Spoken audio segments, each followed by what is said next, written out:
The number is $847. You know this without checking. You knew it when you woke up. It lives in the back of your mind. Rent is due in 9 days. Rent is $920. You do the math without deciding to do the math. It just happens, automatically, like breathing. It is the constant involuntary background calculation of a person whose financial life has absolutely no margin for error and knows it. Let's look at this pipeline mapping a standard month. After taxes, the paycheck is $2,180.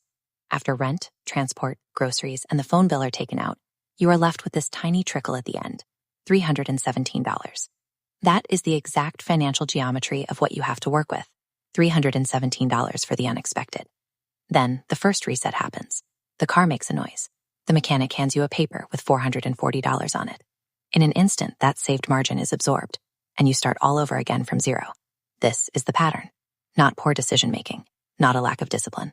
It is what happens mechanically when income and expenses occupy the exact same space. You are running on a treadmill at a speed that requires your full effort just to maintain your exact position. Then the raise comes through, an extra $341 a month. You feel the relief for exactly 19 days, but then the car insurance renews at a higher rate. The landlord sends a notice. A forgotten streaming service hits your account. The new money evaporates, not dramatically, but in pieces. This chart shows the reality of that raise. On the left is the old income and expenses, leaving zero margin. But looking at the right, we see the higher income is matched by equally higher expenses, still leaving nothing. You earned more, but you have the exact same amount. This is when the question forms, a suspicion that the problem might not be the amount of money coming in. It might be something underneath the income that the income alone cannot fix. Earning a higher salary rarely cures living paycheck to paycheck, because pouring more water into a pipe doesn't matter if the plumbing is designed to drain it all away. To fix the plumbing, we must look at how capital actually moves. We have to shift from daily survival to the mechanics of wealth. The distinction is almost offensively simple. A salary requires your physical presence. If you stop showing up, the money stops arriving. An asset does not require your presence. You own it, it works, and you receive output. The engine of wealth accumulation is converting labor into assets. You divert income into a machine that works independently.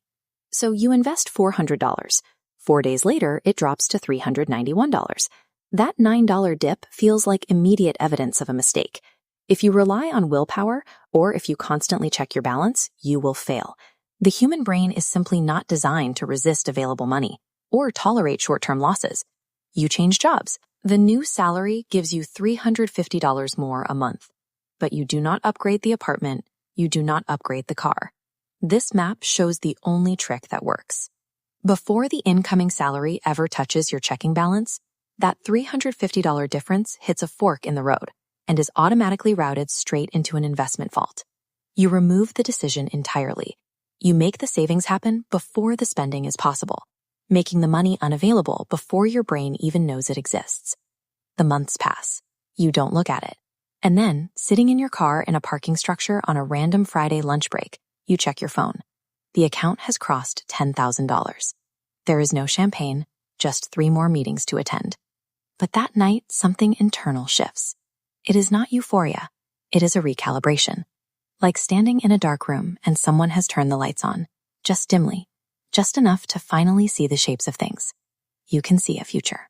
That is the exact moment the financial structure begins to hold its own weight. The abstract math on a screen has finally converted into tangible physical stability. Years later, on a Wednesday morning, you are making coffee. You check the app with the routine attention of someone monitoring a system. The number is $100,400. There is no grand resolution. A 4% return on this amount is barely $4,000 a year. That is not a salary. You cannot retire on it. This graph shows what that number actually represents. For years, the line is flat and slow. But right here at the $100,000 mark, the machine finally has real mass behind it. The compounding interest suddenly has enough weight to compound against itself. It is not a destination. It is the achievement of mass. It is the first time the system can generate significant force on its own, without requiring your labor to push it. Below this threshold, every decision is reactive. The car brakes, you respond. The rent goes up, you respond. You are permanently playing defense, one unexpected event away from starting over at zero. Above the threshold, the system absorbs those shocks entirely.